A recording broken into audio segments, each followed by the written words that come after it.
Olá, começa agora o seu diálogo direto e sem intermediários com o Senado Federal.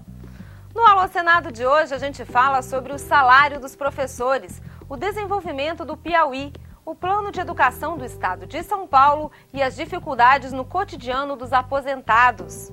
E mais, hoje tem passeata eletrônica e o tema da vez. O Alô Senado está no ar. Em novembro, apesar da diversidade de temas que é a cara do Alô Senado, a nossa central de relacionamento registrou destaque expressivo para um assunto: a reforma política. Enquanto o Congresso busca um consenso para votar as questões mais controversas da reforma, as mensagens chegam dos 4 cantos do Brasil com sugestões e opiniões. Entre os pontos mais discutidos pelo público estão o tempo de mandato do presidente da República e dos parlamentares, o número de senadores e deputados, a quantidade de partidos, a fonte de financiamento das campanhas eleitorais e, é claro, o fim do voto secreto nas sessões do Congresso Nacional. Uma boa quantidade de mensagens faz críticas aos partidos políticos. Um exemplo disso é a mensagem do Luciano Davi enviada pelo Twitter.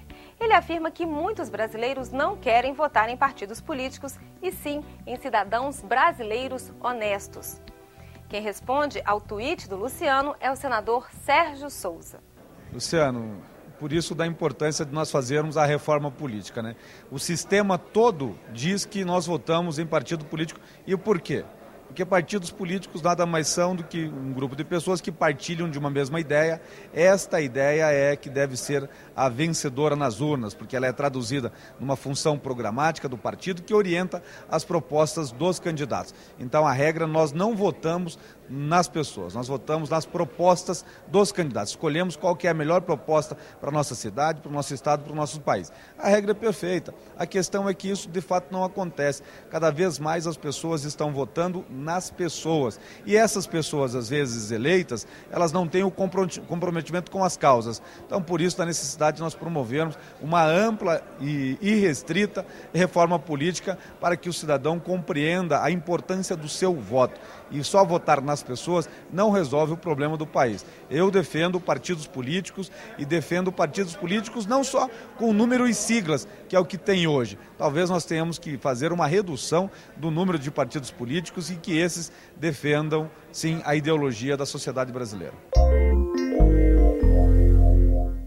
Eu gostaria de saber qual foi o papel do Senado com relação ao plano de educação lançado recentemente pelo prefeito Haddad. O Senado, enquanto instituição, não opina sobre o assunto porque é uma matéria de competência do prefeito municipal e da Câmara Municipal de São Paulo. É um assunto municipal. O Senado trata das questões que são de competência legislativa da União, assim como as Assembleias Legislativas cuidam das matérias de competência legislativa dos estados. Portanto, está fora da competência constitucional do Senado. O que os internautas andam cobrando do senador Assir Gurgax? A resposta você confere agora aqui no Passeata Eletrônica. Olha, o assunto mais forte ultimamente nas redes sociais é a questão do investimento na infraestrutura urbana das cidades grandes e também a questão do investimento na educação, no ensino público. São os 2 temas que mais têm sido debatidos nas redes sociais e são 2 temas que o governo precisa ter uma atenção especial.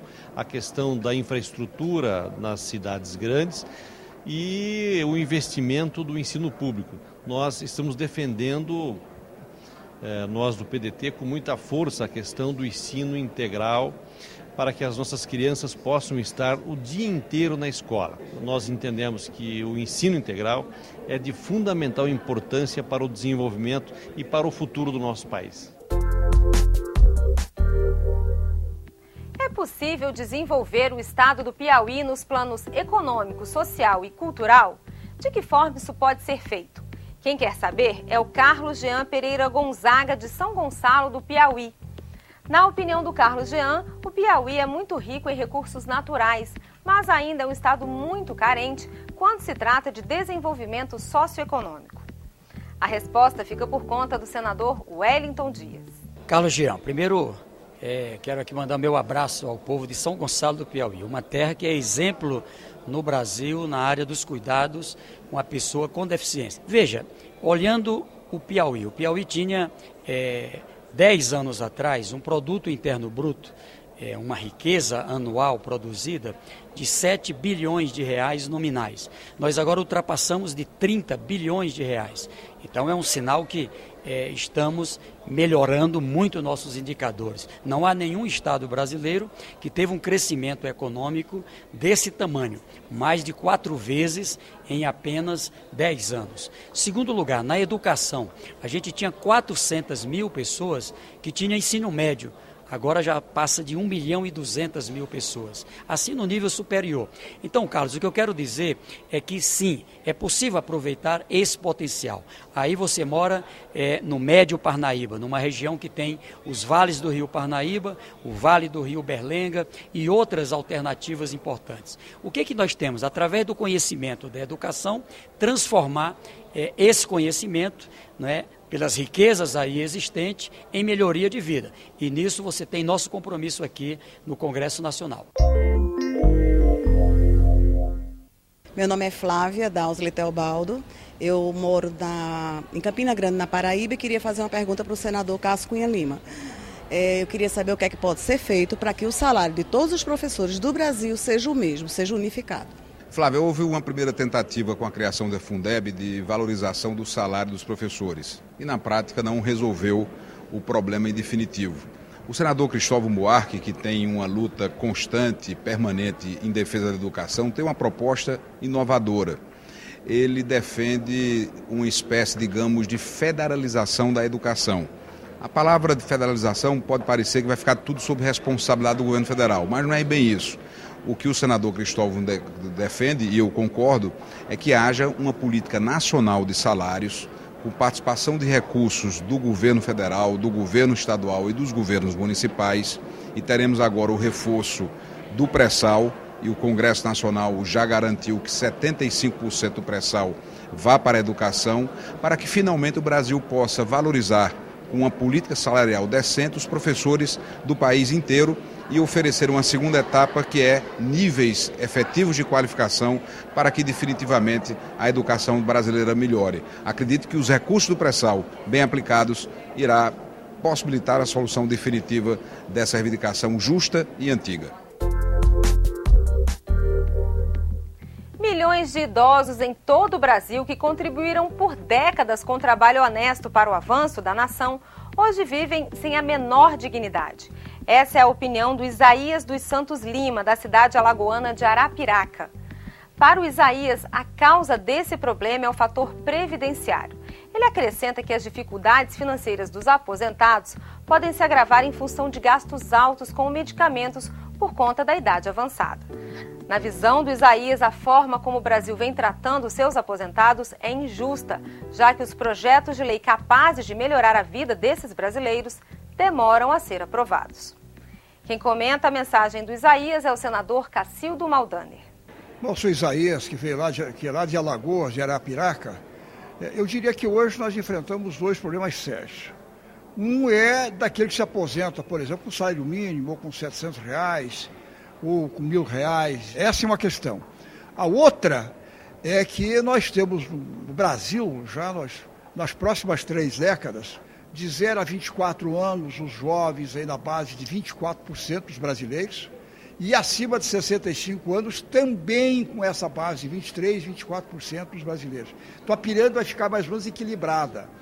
E aí, com essas pessoas, que com a longevidade, com a ciência avançando, a medicina, continua exercendo mais um trabalho que precisa, ainda tem alguma condição física, à medida que ele exerça essa profissão por mais 4, 5 anos, 6 anos ou 7 anos, de acordo com as condições dele, para exercitar, ele tem que acrescentar à sua aposentadoria esse valor, para lhe oferecer alguns recursos a mais. Hoje ainda não é permitido. Eu acho que essa é uma luta que nós precisamos enfrentar urgentemente, e aí temos que encontrar uma saída para essa grande massa de brasileiros poder viver dignamente. E acho que essa é a caminhada, viu, seu Isaías, que nós juntos estamos tratando aqui no Congresso Nacional, e precisamos com muita firmeza tratarmos uma certa brevidade, eu diria. E por hoje é só, mas para os próximos programas, que tal fazer como o Carlos Jean, o Isaías e o Luciano? Escreva, comente, pergunte, critique, mande pra gente a sua mensagem. Para enviar a sua pergunta no arquivo de vídeo, acesse www.senado.leg.br/alô-senado. Nessa página é só ir até a seção Fale com o Senado e clicar na opção Vídeo. Para mandar a sua mensagem escrita, o endereço é www.senado.leg.br/TV. E por telefone você já sabe, a sua linha direta com o Senado é o 0800 61 2211 e a ligação é gratuita. A gente se vê no próximo Alô Senado. Até lá!